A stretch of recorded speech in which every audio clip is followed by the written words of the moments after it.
What's going on, everyone? Today we're going to be talking about the set Paradox Rift. We're going to be looking at the top 10 chase cards in this set, and we're going to see how they're doing as of lately because some of these cards are crashing pretty hard right now. And what's great about us collectors is that when these cards start to fall, that's a good time to pick them up. So let's go ahead and look at these cards and see how far they have fallen and if it's a good time to pick them up. Let's go.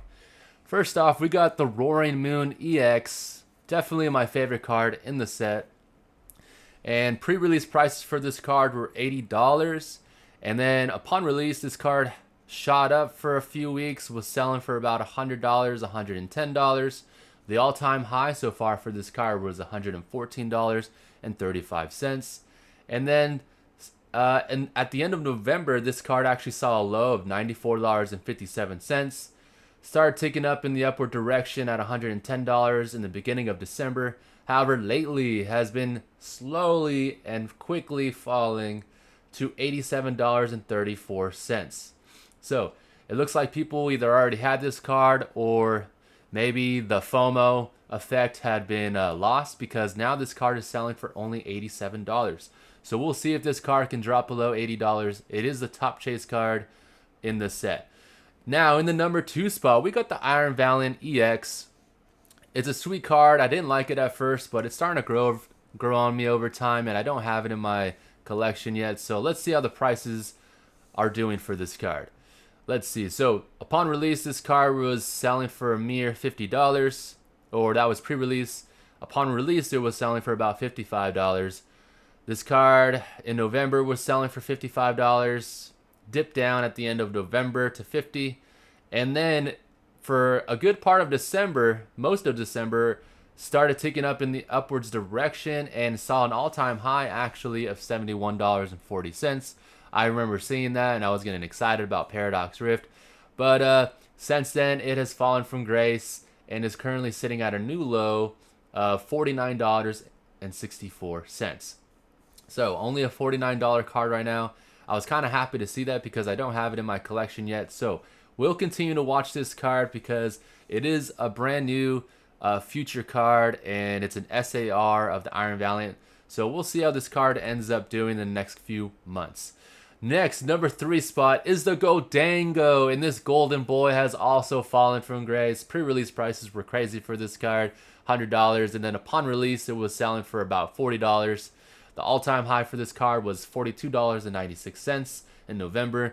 However, it is slowly finding its way down to the $30 range and is currently selling for $33.30. I actually really like this card. I didn't like it at first, but I think it's a cool card, and I've seen the texture for this card on eBay, and it looks pretty sweet. It definitely has that gold texture look to it, and so maybe this card will drop below $25 because if it does, I might want to pick up a couple of these cards. In the 4th place spot, we got the Iron Hands EX card. A big reason why this card was selling was because that it was an alternate card to the Iron Hands EX card in the TCG. So a lot of people were using Iron Hands, and then when this card came out, they started buying it up so they could have it in their decks. So currently, upon release, this card was selling for a high of $45. It was doing pretty strong. Looks like the high was actually $42.86. And then it hit a low towards the end of, or actually just the other day in December 14th, it hit a low of $30.12. And is currently gained back $1 in value and is selling for $31.10. So the Iron Hands, not my favorite card in the set, but it is a cool, interesting, different sort of artwork. In 5th place, now this is a card I don't have in my collection and I'm looking forward to getting it eventually, if it gets cheaper of course, because we want to get these singles as cheap as we can. And so pre-release prices for this card was $50. And then on November 3rd, it was selling for $30. That was the date this Paradox Rift set was released. And since then has been staying around $30 throughout November and December. And currently is selling for only $25. So that's good news to hear because this is an incredible card and I want to get it in my collection and possibly to grade. So we'll see if this card can stay around $25. I do think it's an undervalued card, just like the next card coming right up, It's my boy Groudon. If you're a Gen 3 lover and you played those games, shout out to you because I actually really like those games. Ruby, Sapphire, Emerald, my favorite games to play. And so, let's see. This card or actually pre-release prices for this card was $40, and then on November 3rd, when this set was released, it shot up to $39.99.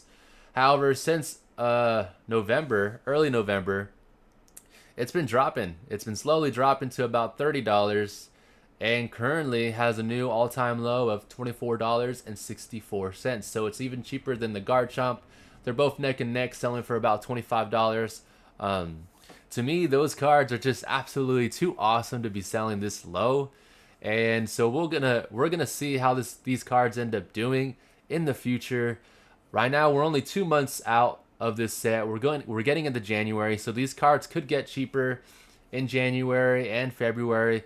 But it'll be interesting to see how these cards do. And if you don't have them in your collection, keep a lookout for these cards. Try to see when you can get them as low as possible because that is the best time to pick up these cards. Next, we have the Altaria EX. I actually pulled this card. It was pre-release prices were crazy, selling at $180. And then since release on November 3rd, this card has been selling for about $30. It had an all-time high of $29.99. Since then, it's staying at the $25 range and currently has a new low, actually, of $23.94. So if you like this card, look out for it. You might want to pick it up. I pulled this card in the set. I was at least happy to pull anything but a hyper rare because I've pulled several hyper rares and I'm just over opening the set at this point. So in the number 8 spot, which is really surprising, is the Parasol Lady. Pre-release prices were about $100.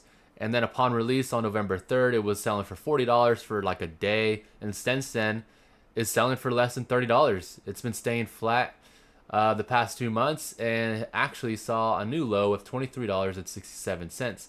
So we're going to see how Parasol Lady is doing. It's an absolutely incredible artwork, but I think the chase cards is what everyone is looking for. And then what's interesting is that in Raging Surf, this is like a $100 plus card. So we'll see what's in store for Parasol Lady in the months to come. In the number 9 spot, we got the Professor Sada's Vitality. I think eventually this is going to be a sleeper card. It just got so many Pokemon on it with the Professor. It's an SAR. So I think the prices right now are pretty cheap for this card. Nonetheless, upon release, this card was selling for $33.11. And is currently in the downward direction and selling for only $23.29. So we'll see how Professor Sada ends up doing. I think this is going to be a good card to pick up in the future when it's as cheap as possible because if you're looking to ever grade these cards, you could probably get a pretty good grade depending on the condition of the cards. Also, this set has some kind of dinged up cards. I pulled a few amount of cards and they were already scratched up, already had edge wear or corner wear, so that was interesting. So the print quality of this set isn't very good, and there's so many cards in this set that you could pull. So that'll be interesting because it might affect the value of Paradox Rift in the future. All right, next and finally, we got the 10th spot is held by Tapu Koko EX. A lot of people really like this card. It's starting to warm up on me, but super great artwork. Upon release, this card was selling for about $29. That was actually the all-time high. It was $27.97.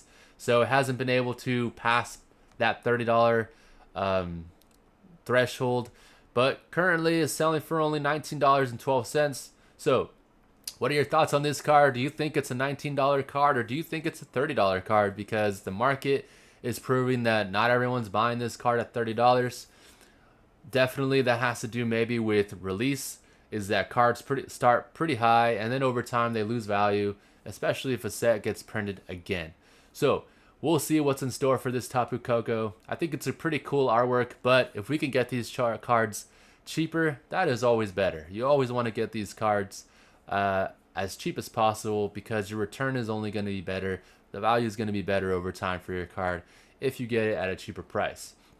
We all work hard for our money, so we want to go ahead and get cards. It's a luxury, to have a collection, and we want to get cards at the most affordable price as possible. So there you have it, everyone. If you're interested in any other videos, I have them on the right or on the left. And yeah, I just like to talk about Pokemon cards. I'll see y'all next time. MJ Okage. Peace.